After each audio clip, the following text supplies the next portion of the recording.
ഒരു സ്ട്രെസ്സും ഇല്ലെങ്കിൽ നമ്മുടെ ജീവിതത്തിൽ ഒന്നും സംഭവിക്കില്ല. ഓരോ പേഷ്യൻറ്റും നമുക്ക് സ്ട്രെസ്സാണ്. പരിശ്രമിക്കുന്നു കാണിച്ചിട്ട് കാര്യമില്ല, പരിശ്രമിക്കണം. സ്ട്രെസ്സിനെ മാനേജ് ചെയ്യാനുള്ള ഫസ്റ്റ് തിങ് സ്ട്രെസ് ഉണ്ട് എന്ന് എനിക്ക് മനസ്സിലാവണം.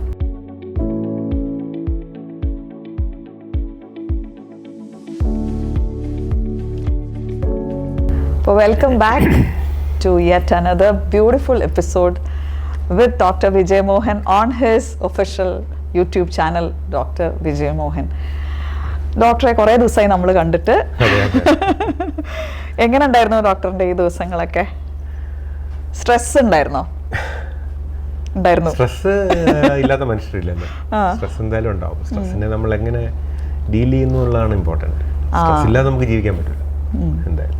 അപ്പൊ ഇന്നത്തെ എൻ്റെ ചോദ്യവും അത് തന്നെയാണ്. ഞാൻ കുറച്ച് ദിവസമായിട്ട് ഡോക്ടറോട് സംസാരിക്കാൻ വിചാരിച്ചിരുന്ന ഒരു വിഷയം എന്ന് പറയുന്നത് മെന്റൽ ഹെൽത്ത് ആണ്. ഇപ്പം വൈഡ് ആയിട്ട് ആൾക്കാർ എന്റെ ഫീൽഡ് അല്ല, ബട്ട് എനിവേ എനിക്കറിയാം, ഞാൻ സംസാരിക്കാം. അല്ല, I'll be asking, yes, that's what I want you to do. Like mental health എന്ന് പറയുമ്പോൾ അതിന് it's a very big topic. നമ്മൾ അങ്ങനെ ഒരു എപ്പിസോഡിലൊന്നും ഇരുന്ന് സംസാരിച്ചാൽ പറ്റില്ല. പക്ഷെ എന്നാലും ഡോക്ടറിന്റെ പരിധിയിൽ നിന്നുകൊണ്ട് എങ്ങനെയാണ് ഇപ്പം ലൈഫിൻ്റെ എല്ലാ സിറ്റുവേഷനിലും ഇപ്പോൾ ഒരു ചെറിയ കുട്ടീനടുത്ത് ആ കുട്ടി വരെ പറയും എനിക്ക് സ്ട്രെസ്സാണ്. അത് ഏജ് ബാരിയർ ഇല്ല. പണ്ടൊക്കെ ചെറിയ കുട്ടികൾ സ്ട്രെസ് എന്നുള്ള വാക്ക് പറഞ്ഞിരുന്നോ എന്ന് എനിക്ക് ഡൗട്ടാണ്. പക്ഷെ ഇന്ന് നിങ്ങൾ ആലോചിച്ച് നോക്ക്, എല്ലാവരും പോയിക്കൊണ്ടിരിക്കുന്ന ഒരു സിറ്റുവേഷനാണ്. എന്തെങ്കിലുമൊക്കെ രീതി കൊണ്ട് ഞാൻ സ്ട്രെസ്ഡ് ഔട്ടാണ്, I am in stress.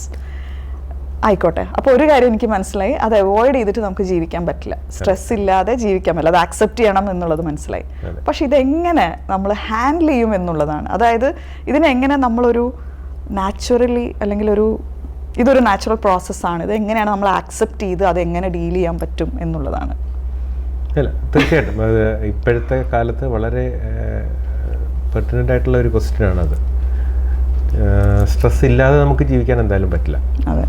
Stress ഇല്ലാതെ ജീവിക്കണമെങ്കിൽ നമ്മൾ മിക്കവാറും ഈ ഹിമാലയത്തിൽ പോയി -10 തപസ് ചെയ്യുന്ന ആൾക്കാരെ പോലൊക്കെ ജീവിക്കേണ്ടി വരും. ബുദ്ധൻ പറഞ്ഞ പോലെ ആഗ്രഹങ്ങളില്ലാതെ ജീവിതം, നാളെ മരിച്ചു പോയാലും കുഴപ്പമില്ല എന്നുള്ള രീതിയിൽ ജീവിക്കുന്നത്. അങ്ങനെയുള്ളവർക്ക് സ്ട്രെസ് ഇല്ലായിരിക്കാം, അറിഞ്ഞൂടാ. പക്ഷേ നോർമലി നമ്മളുടെ സാധാരണ ജീവിതത്തിൽ സ്ട്രെസ് നമ്മൾ അനുഭവിച്ചേ മതിയാവും. അപ്പോൾ സ്ട്രെസ് ഒരു പരിധി വരെ ആവശ്യമുള്ള കാര്യമാണ്. കാര്യം ഈ പറഞ്ഞ പോലെ ഈ സ്ട്രെസ് എന്ന് പറയുന്ന സംഭവം ഉണ്ടെങ്കിൽ മാത്രമേ നമ്മൾ ചില കാര്യങ്ങൾ ചെയ്യാൻ ശ്രമിക്കുള്ളൂ.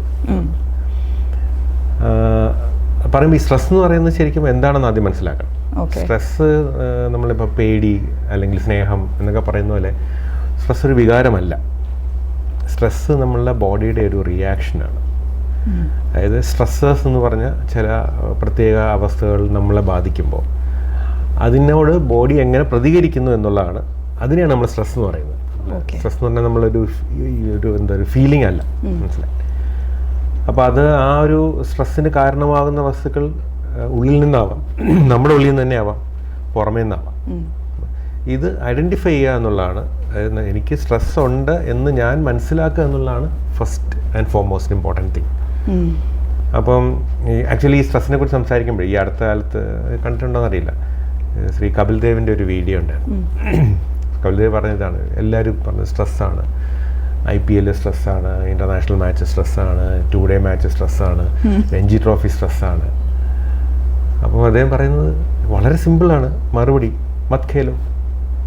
അയ്യോ, അതായത് കളിക്കായിരുന്ന സ്ട്രെസ് ഇല്ലല്ലോ. എനിക്ക് IPL കളിക്കണം, എനിക്ക് ഇൻ്റർനാഷണൽ കളിക്കണം, 2 ഡേ മാച്ച് കളിക്കണം, എനിക്ക് രഞ്ജി ട്രോഫി കളിക്കണം എന്നാൽ എനിക്ക് സ്ട്രെസ്സുമാണ് എന്ന് പറയുന്നതിന് അർത്ഥമില്ല. അപ്പോൾ അദ്ദേഹം ഒരു തമാശയായിട്ട് പറഞ്ഞെങ്കിലും അത് വളരെ ദാർശനിക തലത്തിൽ അതൊരു വളരെ ഇമ്പോർട്ടൻ്റ് ആയിട്ടുള്ള ഒരു പോയിന്റാണ്. മത് Khelo, if you don't want stress അത് പോകുമ്പോൾ സ്ട്രെസ് വരുന്നത് വേണ്ടെന്ന് വെച്ച് കഴിഞ്ഞാൽ. അപ്പോൾ അതാണ്, ഇപ്പോൾ സ്ട്രെസ് വേണോ വേണ്ടതെന്ന് നമ്മൾ ആദ്യം തീരുമാനിക്കണം. ഇപ്പോൾ നമ്മളിപ്പോൾ ഒരു സാധാരണ മൃഗത്തെ പോലെ ജനിച്ച് അങ്ങ് മരിച്ചു പോകാൻ പ്രത്യേകിച്ച് ആഗ്രഹങ്ങളൊന്നും ഇല്ലെങ്കിൽ സ്ട്രെസ് കംപ്ലീറ്റ്ലി അവോയ്ഡ് ജീവിക്കാൻ പറ്റും. പക്ഷേ ഇന്നത്തെ കാലത്ത് സൊസൈറ്റിയായിട്ട് അഡാപ്റ്റ് ചെയ്ത് നമുക്ക് ജീവിക്കണമെങ്കിൽ നമ്മൾ സ്ട്രെസ് ഫേസ് ചെയ്തേ പറ്റുള്ളൂ. സ്ട്രെസ് നമ്മുടെ ബോഡിയിൽ ഉണ്ടായേ പറ്റുള്ളൂ. ഞാൻ പറഞ്ഞാൽ സ്ട്രെസ് ഒരു റിയാക്ഷനാണ്. അപ്പോൾ ഇപ്പം മെഡിക്കലി നോക്കുവാണെങ്കിൽ ഈ സ്ട്രെസ്സിന് 3 ടൈപ്പ് ഓഫ് സ്ട്രെസ് ആയിട്ട് ഡിവൈഡ് ചെയ്യാം. ഒന്നൊരു അക്യൂട്ട് സ്ട്രെസ് എന്ന് പറയും. അപ്പം ഫോർ എക്സാമ്പിൾ നമ്മൾ വണ്ടി ഓടിച്ച് പോകുമ്പോൾ പെട്ടെന്ന് ഒരാൾ കുറുക്കിയാടുന്നു, സഡൻലി നമ്മൾ ഓട്ടോമാറ്റിക്കലി നമ്മൾ ബ്രേക്ക് ചവിട്ടും. പക്ഷെ ആ സമയത്ത് നമ്മളുടെ ബോഡിയിൽ വരുന്ന ഒരു ഫീലിംഗ് ഉണ്ട്, നമ്മൾ കുറച്ചൊരു സ്കെയർ. ആ സ്കെയർ വരുന്നതിന് നമ്മളുടെ ബോഡിയിൽ ചില സ്ട്രെസ് ഹോർമോൺസ് സെക്രീറ്റ് ചെയ്യപ്പെടും. ആ സെക്കൻഡിൽ നമ്മൾ അറിയാതെ തന്നെ സെക്രീറ്റ് ചെയ്യപ്പെടുന്നത്. നമ്മളെ ബോഡിയിൽ നമ്മളെ ബ്രെയിനിനെ കൺട്രോൾ ചെയ്യുന്ന ഒരു ഓട്ടോണമിക് നെർവസ് സിസ്റ്റം എന്ന് പറയും. ഓട്ടോണമിക് എന്ന പേര് സൂചിപ്പിക്കുന്നത് നമ്മളുടെ കൺട്രോളിലല്ല. ഇങ്ങനെ ഒരു സ്ട്രെസ്സർ വരുമ്പോൾ നമ്മളുടെ ബോഡി പെട്ടെന്ന് റിയാക്ട് ചെയ്യാണ്. നമ്മൾ പോലും അറിയുന്നതിന് മുമ്പ്, നമ്മൾ ആലോചിക്കുന്നതിന് മുമ്പ് ബ്രേക്ക് ചവിട്ടി കഴിയും. അപ്പോൾ അത് നമ്മളെ ചെയ്യിക്കുന്ന നമ്മളെ ബോഡിയിൽ സെക്രീറ്റ് ചെയ്യപ്പെടുന്ന ഇപ്പോൾ അഡ്രിനാലിൻ തുടങ്ങിയ ചില ഹോർമോൺസാണ് നമ്മളെ കൊണ്ട് ചെയ്യുന്നത്.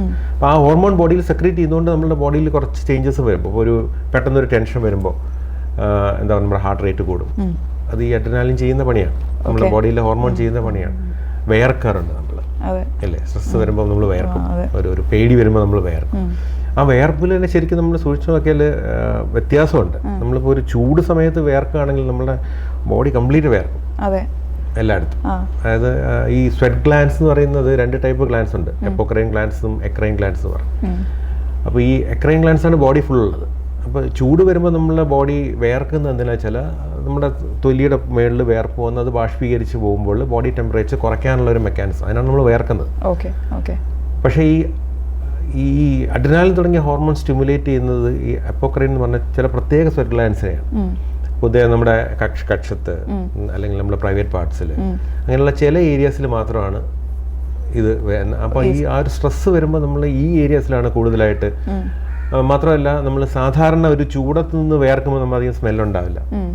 പക്ഷേ ഈ സ്ട്രെസ്സിലിരുന്ന് നമ്മളെ കക്ഷമൊക്കെ വേർതിരിക്കുമ്പോഴാണ് അതിനകത്തൊരു സ്മെല്ല് വരുന്നത്. കാരണം അതിൽ വരുന്ന സെക്രീഷൻസ് വ്യത്യാസമാണ്. ഇത് നമ്മളെ മൃഗങ്ങളുടെ ഇതിനകത്ത് എവല്യൂഷനിൽ നോക്കുവാണെങ്കിൽ ഇതിനകത്ത് ഈ സ്ട്രെസ് ഹോർമോൺ വഴി സെക്രീറ്റ് ചെയ്യപ്പെടുന്ന ഇതിന് വേറെ ഒരുപാട് ഫങ്ഷൻസ് ഉണ്ട്. പക്ഷെ നമ്മളുടെ ബോഡി ഹ്യൂമനിൽ അതിന് വലിയ ഇമ്പോർട്ടൻസ് ഇല്ല. കാരണം നമ്മൾ ഈ പറഞ്ഞ സ്മെല്ലുള്ള ഇത് വന്നാൽ പോലും നമ്മൾ പെർഫ്യൂം ഉപയോഗിച്ച് അതിനെ മറക്കുകയാണ് ചെയ്യുന്നത്. അപ്പോൾ ഞാൻ പറഞ്ഞത് ഇങ്ങനെ ആ ബോഡിയിൽ ഇത് സ്ട്രെസ് എന്ന് പറഞ്ഞൊരു മാനസികമായ വികാരം മാത്രമല്ല, പക്ഷേ നമ്മളുടെ ബ്രെയിനിൽ ചില സ്റ്റിമുലേഷൻസ് വന്ന് നമ്മുടെ ബോഡിയിൽ ചില ഹോർമോൺ സെക്രീറ്റ് ചെയ്ത് ആ ഹോർമോൺ നമ്മളുടെ ബോഡിയെ സജ്ജമാക്കുക ചെയ്യാം ഇതിനെ ഫേസ് ചെയ്യാനായിട്ട്. അപ്പോൾ അക്യൂട്ട് ഈ ഒരു ആക്സിഡൻറ്റിനെ ഫേസ് ചെയ്യാനായിട്ട് നമ്മളുടെ ബോഡി സജ്ജമാവുകയാണ് ചെയ്യാം. അതുപോലെ അത് അക്യൂട്ട് ഫേസ് എന്ന് പറയും. പിന്നെ റിപ്പീറ്റഡായിട്ട് ഇതേ വരുന്ന ചില കണ്ടീഷൻസ് ഉണ്ട്. പിന്നെ ക്രോണിക് സ്ട്രെസ് ഉണ്ട്. ഇപ്പോൾ ഈ റിപ്പീറ്റഡായിട്ട് വരുന്ന കണ്ടീഷൻസിൻ്റെ ക്ലാസിക്കൽ എക്സാമ്പിൾ എന്ന് പറഞ്ഞാൽ ഡോക്ടർമാർ തന്നെയാണ്. കാര്യം എല്ലാവരും വിചാരിക്കുന്ന ഡോക്ടർമാരുടെ ജീവിതം ഭയങ്കര സുഖമാണ്, ഒന്നുമില്ല, പഠിച്ചു കഴിഞ്ഞ് ഇറങ്ങി നല്ല റെസ്പെക്റ്റ് ഉണ്ട്, ആവശ്യത്തിന് ശമ്പളമുണ്ട്, വീടുണ്ട്, കാറുണ്ട് എന്നൊക്കെ ആയിരിക്കും. പക്ഷേ ഓരോ പേഷ്യൻറ്റും നമുക്ക് സ്ട്രെസ്സാണ്. അപ്പം നമ്മളിപ്പോൾ ഈ കൺസ്യൂമർ പ്രൊട്ടക്ഷൻ കേസുകളൊക്കെ വന്നപ്പോഴത്തേക്ക് ഡോക്ടറെ ശത്രുവായിട്ട് കാണുന്ന ഒരു സിറ്റുവേഷൻ ഇപ്പോൾ ഉണ്ട്. പക്ഷേ ഏതൊരു ഡോക്ടറും ഒരിക്കലും ഒരു കെയർലെസ് ആയിട്ട് ഒരു പേഷ്യൻറ്റിനെ ഒരിക്കലും നോക്കാൻ പാടില്ല. ഒരു രോഗി വന്നിരിക്കുമ്പോൾ ആ രോഗിയുടെ അസുഖം ഡയഗ്നോസ് ചെയ്യുക എന്ന് പറഞ്ഞാൽ ഡോക്ടർക്ക് ഒരു സ്ട്രെസ് തന്നെയാണ്. പിന്നെ ഡോക്ടറെ എക്സ്പീരിയൻസ് കൂടുന്തോറും അല്ലെങ്കിൽ ഡോക്ടറെ ഡിഗ്രി അല്ലെ പഠിപ്പ് കൂടുന്തോറും ആ സ്ട്രെസ് കുറച്ചുകൂടെ കുറയ്ക്കാൻ ഡോക്ടർക്ക് സഹായമാകും, അദ്ദേഹത്തിൻ്റെ വിവരവും എക്സ്പീരിയൻസും ഒക്കെ. കാര്യം ഈ പലപ്പോഴും ഡയഗ്നോസ് ഒരു ഇൻഡ്യൂഷനാണ്. നമ്മളിപ്പം ഇന്ന കാരണങ്ങൾ ഇന്ന അസുഖങ്ങൾ കൊണ്ടിപ്പോൾ അതാണ് നമ്മൾ ഒരിക്കലും ഗൂഗിൾ സെർച്ച് ചെയ്തെന്ന് പറയുന്നത്. ഇപ്പൊ എനിക്ക് തലവേദന എന്ന് പറഞ്ഞ് ഗൂഗിൾ സെർച്ച് ചെയ്ത് നോക്കിയാൽ ആദ്യം വരുന്ന ബ്രെയിൻ ട്യൂമർ ആയിരിക്കും. മനസ്സിലായി? ഇപ്പോഴത്തെ ആൾക്കാർക്ക് ഉണ്ടല്ലോ സ്ട്രെസ് ആകുമ്പോഴെല്ലാം ഗൂഗിൾ ചെയ്യും, എന്നിട്ട് അതിൽ നിന്ന് കിട്ടുന്നൊരു ഇൻഫർമേഷൻ വെച്ചിട്ട് എനിക്ക് ഈ അസുഖമായിരിക്കും എന്ന് പറയും. അത് തന്നെ ഒരു സ്ട്രെസ് ആണ് ആക്ച്വലി. അപ്പോൾ നമ്മൾ ഒരു ഡയഗ്നോസിൽ എത്തണമെങ്കിൽ ആ രോഗിയുടെ സിംറ്റംസ് അനലൈസ് ചെയ്യുക. ഒരു സെറ്റ് ഓഫ് സിംറ്റംസ് ഉണ്ടാവും, ലക്ഷണങ്ങളുണ്ടാവും. നമ്മൾ രോഗിയെ പരിശോധിക്കുമ്പോൾ നമുക്ക് കിട്ടുന്ന ഫൈൻഡിങ്സ് ഉണ്ടാവും. പിന്നെ ആ രോഗിയുടെ വിവിധ സവിശേഷതകൾ, പ്രായം അല്ലെങ്കിൽ സെക്സ്, ഏത് സ്ഥലത്തുനിന്ന് വരുന്നു, എന്ത് ജോലി ചെയ്യുന്നു, ഇങ്ങനെയുള്ള ഒരുപാട് പോയിന്റ്സ്, ഒരുപാട് ഡോട്ട്സ് വെച്ചിട്ട് ഇത് മാച്ച് ചെയ്താണ് ഫൈനലി നമ്മളൊരു. അപ്പോഴും നമ്മൾ ഒറ്റ ഡയഗ്നോസിൽ എത്തണമെന്നില്ല. ഈ ഫൈനലി എത്തുമ്പോൾ പോലും 2-3 ഡയഗ്നോസ് എത്തും. ഇതിൽ ഏതാണെന്നുള്ളത് പലപ്പോഴും നമ്മളുടെ എക്സ്പീരിയൻസ് ബേസ്ഡ് ആയിട്ടുള്ള ഒരു ഇൻഡിവിജ്വലിനായിരിക്കും പോവുക. ഈ ഒരു പ്രോസസ്സിൽ ഡോക്ടർ ഒരു സ്ട്രെസ്സിലൂടെ തന്നെയാണ് പോകുന്നത്. അപ്പൊ ഞാൻ ഈ ചോദ്യം ചോദിച്ചത് തെറ്റിയോ? അല്ല, ഞാൻ ശരിക്കും ലിറ്ററേച്ചർ നോക്കി മനസ്സിലായി ഈ ഏറ്റവും കൂടുതൽ ഈ അസുഖങ്ങൾ വരുന്നത് ഡോക്ടർമാർക്ക് തന്നെയാണ്. ഇപ്പൊ ഈ അടുത്ത കാലത്ത് വന്നൊരു സ്റ്റഡി, ഒരു ഡോക്ടർ ആയുർദൈർഘ്യം ഒരു സാധാരണ ജനത്തിന്റെ ആയുർദൈർഘ്യം 10 വർഷം കുറവാണ്. ബിക്കോസ് കോൺസ്റ്റന്റ്ലി ഈ സ്ട്രെസ്. അപ്പൊ ശരിക്കും പറഞ്ഞാൽ സ്ട്രെസ് മാനേജ്മെന്റ് എന്താണെന്ന് ആദ്യം പഠിക്കേണ്ട ഡോക്ടർമാരാണ്, സാധാരണ ആൾക്കാരല്ല. അപ്പോൾ ഞാൻ പറഞ്ഞ ക്രോണിക് സ്ട്രെസ്സിന്റെ ഒരു എക്സാമ്പിൾ പറഞ്ഞാണ്. അല്ല, അത് പറഞ്ഞപ്പോൾ എനിക്ക് ആഡ് ഓൺ ചെയ്യാൻ തോന്നുന്നത്, ഞാൻ എൻ്റെ സ്ട്രെസ്സിന്റെ കാര്യം ഡോക്ടറോട് ചോദിച്ചു. ആ ചോദ്യം തന്നെ ഡോക്ടർക്ക് ഒരു സ്ട്രെസ്സാണ് എന്നാണ് ഡോക്ടർ പറഞ്ഞത്. ഞാൻ പറഞ്ഞതെന്ന് വെച്ചാൽ സ്ട്രെസ് എന്താണ് നമ്മൾ മനസ്സിലാക്കണം.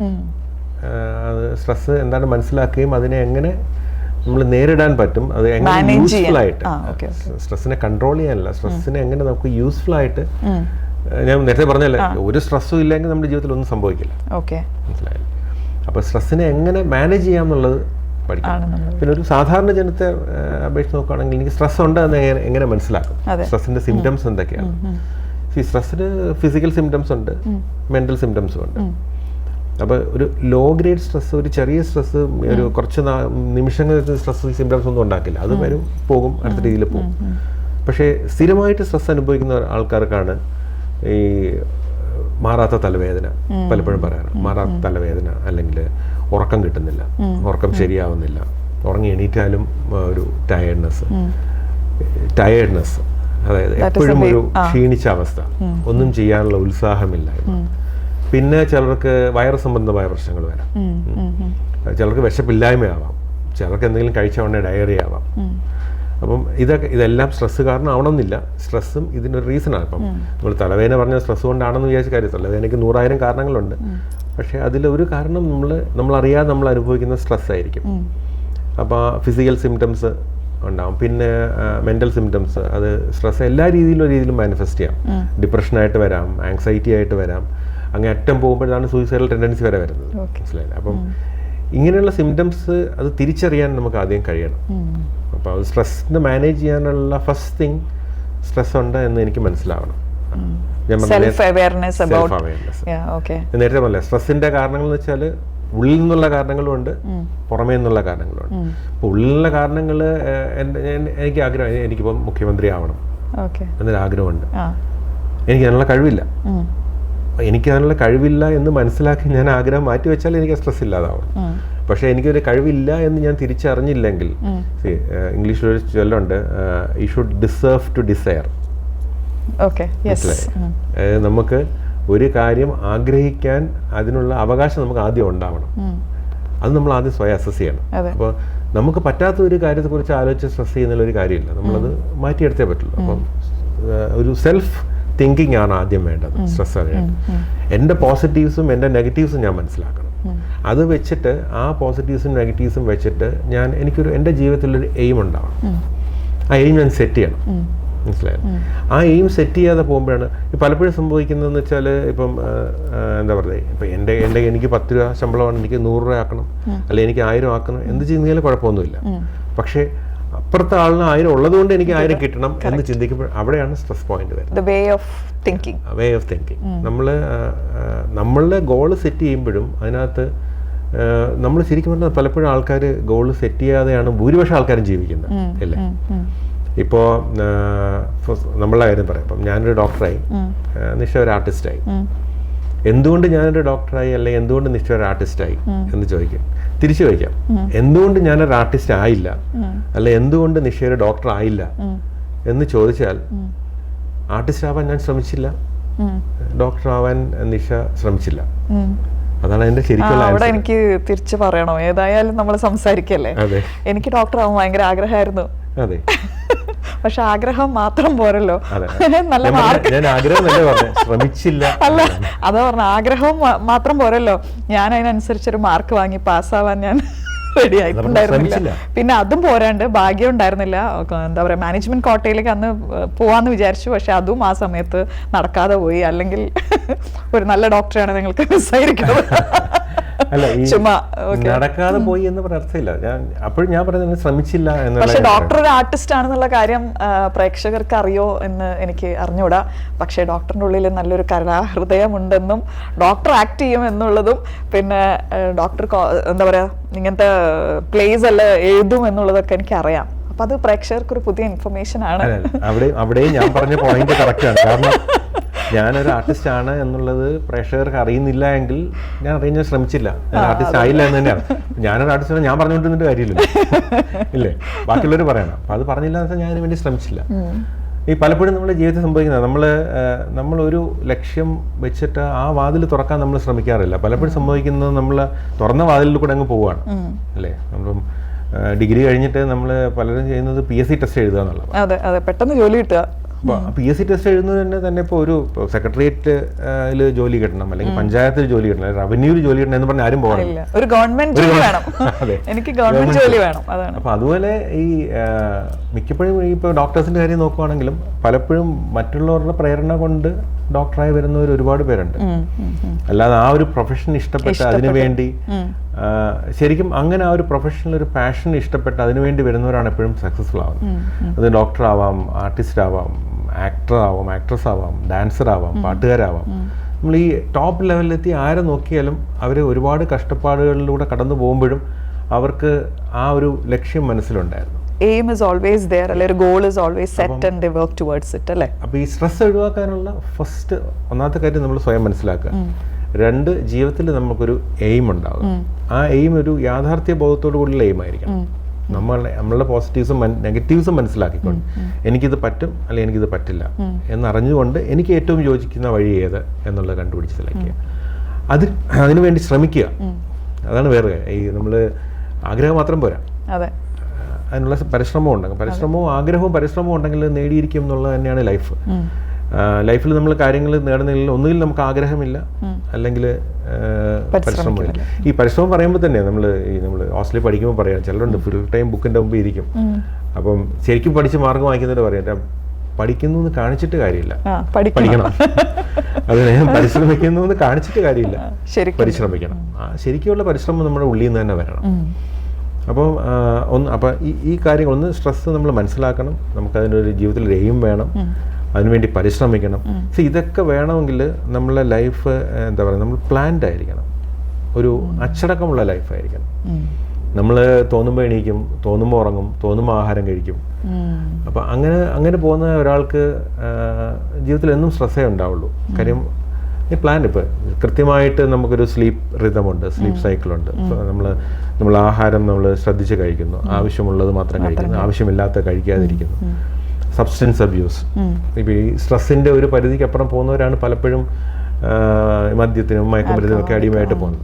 അപ്പം നമ്മൾ സ്ട്രെസ്സ് കൺട്രോൾ ചെയ്ത് വളരെ ഹാപ്പി ആയിട്ട് പോകുന്ന ഒരാൾ ഒരിക്കലും ഒരു പാർട്ടിയിൽ 1-2 സ്മോൾ കഴിക്കുന്ന പോലെയല്ല. അവിടെ ഒരു എൻജോയ്മെൻറ്റിന് വേണ്ടി ഒരു പാട്ട് കേൾക്കുന്ന ആൾ, ഒരു സിനിമ കാണുന്ന ആൾ, അല്ലെങ്കിൽ ബുക്ക് വായിക്കുന്ന ആൾ, അതുപോലെ തന്നെ ഒരു സ്മോൾ കളിക്കുന്ന ആൾ, അവരതിനെ കൺട്രോൾ ചെയ്യുന്നുണ്ട്. തിരിച്ച് ഇത് നമ്മളെ കൺട്രോൾ ചെയ്യുമ്പോഴാണ് നമ്മൾ കൺട്രോൾ ചെയ്ത് പോകുന്നത്. അപ്പോൾ സ്ട്രെസ്സിൻ്റെ ഒഴിവാക്കാൻ ഒരു കാര്യം വെച്ചാൽ മറ്റൊന്നും നമ്മളെ കൺട്രോൾ ചെയ്യാൻ സമ്മതിക്കരുത്.